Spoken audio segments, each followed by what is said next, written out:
6 মাস ধরে শেরপুরের ঝিনাইগাতির সোমেশ্বরী নদীতে সেতু নির্মাণ বন্ধ রাখায় চরম দুর্ভোগে স্থানীয়রা। ইতোমধ্যে সেতু নির্মাণের জন্য নির্ধারিত সময় শেষ হওয়ায় স্থানীয়দের দেখা দিয়েছে ক্ষোভ।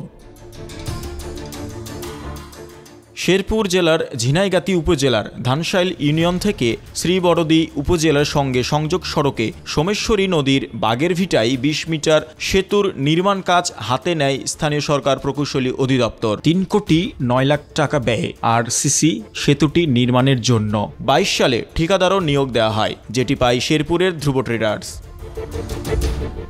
23 সালের 30 এপ্রিল সেতুর নির্মাণ কাজ শুরু হয়ে 24 সালের জানুয়ারিতে শেষ হওয়ার কথা থাকলেও তা শেষ করতে পারেনি ঠিকাদার প্রতিষ্ঠান। পরে জুলাই বিপ্লবে কাজ ফেলে পালিয়ে যায় ঠিকাদার প্রতিষ্ঠান। স্থানীয়দের অভিযোগ, সেতু নির্মাণ শুরু হয়েও কাজ চলে ধীর গতিতে। এতে 2 উপজেলার মানুষ পড়েছে চরম দুর্ভোগে।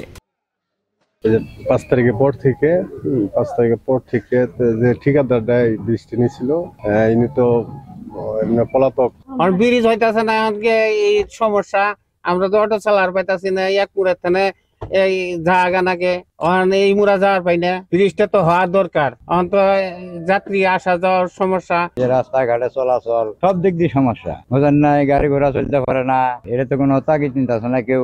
দেশের সরকার পরিবর্তন হয়েছে, তারাও তো মনে করেন কোনো খোঁজ খবর নিতে আসে না। কত কষ্ট আঙ্গরে এই ব্রিজটার জন্য। যান চলাচল বন্ধে নির্মাণাধীন সেতুর পাশ দিয়ে পথচারীদের যাতায়াতের জন্য করা হয় বিকল্প রাস্তা, যা পাহাড়ি ঢলে ভেঙে যায়। এতে বিপাকে স্থানীয়রা। নিরুপায় হয়ে চলাচলের জন্য নির্মাণাধীন সেতুর পাশ দিয়ে তৈরি করা হয় টিনের প্লানসিটের সাঁকো। এতে মাঝে মধ্যেই ঘটছে দুর্ঘটনা।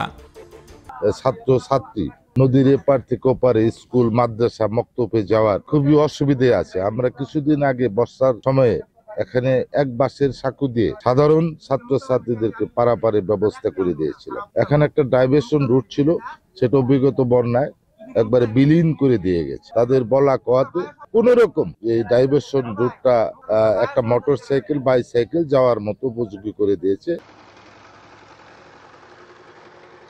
কাজ ফেলে রাখা বিষয়ে মুঠোফোনে যোগাযোগের চেষ্টা করেও ঠিকাদারি প্রতিষ্ঠানের কাউকে পাওয়া যায়নি। তবে এ ব্যাপারে এলজিডি কর্মকর্তা মোহাম্মদ মোস্তাফিজুর রহমান বলেন, ধানশাই ইউপি টু বটপুর রাস্তা যে ব্রিজের কথা বলতেছেন, ওটা 20 মিটার ব্রিজ। এটা সাপোর্টিং রুরাল ব্রিজ প্রকল্প থেকে বাস্তবায়ন হতেছে।